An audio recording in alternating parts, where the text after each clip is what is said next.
Umholi webandla ekuphileni Power of God nophinda bekomelapho wendabuko uzamo kwakhe eBhakanzama usayiphendulele kulabo abamsolayo ngokumbaka idama elikhulu eseduzane nomuzi wakhe eMfene Mid Ilovo. Lokhu kuza ngemva kuba kumphakathi ukhala ngofeleba kaXama ubonakala eduzane naleli damu abawusola ngokuvimbela abantu endleleni.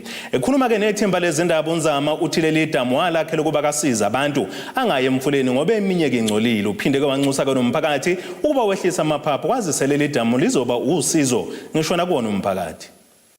Emva kokusabalala kwimithombo yahlukene ezindaba nasezinkundleni zokuxhumana ukuthi umphakathi waseMfene Midlovo awuneme ngedama elikhulu eseduze nomuzi omholi webandla ekuphileni Power of God ophinda abumelapho wendabuko uzamo kwakhe eBhakanzama usesiphendulele kulabo abamsolayo njengoba ethi inhloso leli damu ukulapha abantu kanti kunembiko ukuthi kunofeleba kaXama kuleli damu osuhlalise umphakathi luBhojozi. Bake ngicacise nje ngenhloso yami yokwenza idamu. Mina ngumelaphi mina and ngumelaphi odila nezinto ezibucayi ngoba okwamanje umphakathi uyazi imina osanamandla wokwazi ukuvusa umuntu noma kuthiwa ufika sekuthiwa usewunqunye umlenze. So njengoba ke nginamandla wokwenza noma yini mangabe kumele ngisize impilo yomuntu kubalekile ukuthi ngibe namanzi engikwazi ukwalawula ngoba ayangisiza beamanzi mase kumele kusizwe umuntu. So kubalekile ukuthi ngiwalawule ukuze ngingagcini makhona umuntu mhlambe ekumele ngimphuthumise ngimuse emanzini sekumele ngiye edamini noma emfuleni osebenziswa yiwona wonke umuntu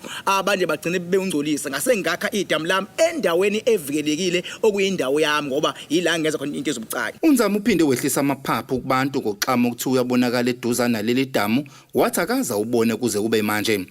uNzama ubeseveza ukuthi leli damu lizophinde libe usizo olukhulu emphakathini nakwimfuyo uma kuhlasela isomiso.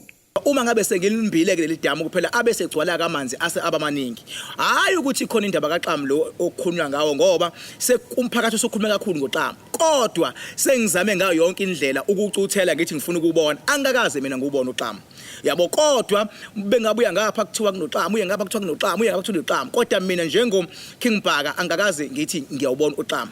Lona idamu lami impela lela lisazongisiza kakhulu ngoba abantu banezinkinga ezibucayi abanye bavaliwe abanye baboshiwe abanye kade bedla imithi yangabasiza. Kubalekile ukuthi kuthandaza uNkulunkulu bebehlanzwa abantu endaweni evikelekile. Yingakho nje ngithe ngithatha ithuba leli ke ngicacise ngaleli damu ukuthi umphakathi awehlisa amaphaphu awukho uXama ekuthiwa uzolimaza abantu yabo kodwa leli damu abakhala ngalo lizosiza bona ngoba kungathi noma kuthiwa kuphela amanzi endaweni kuba nesomiso sekuyosebenza lona futhi le damu le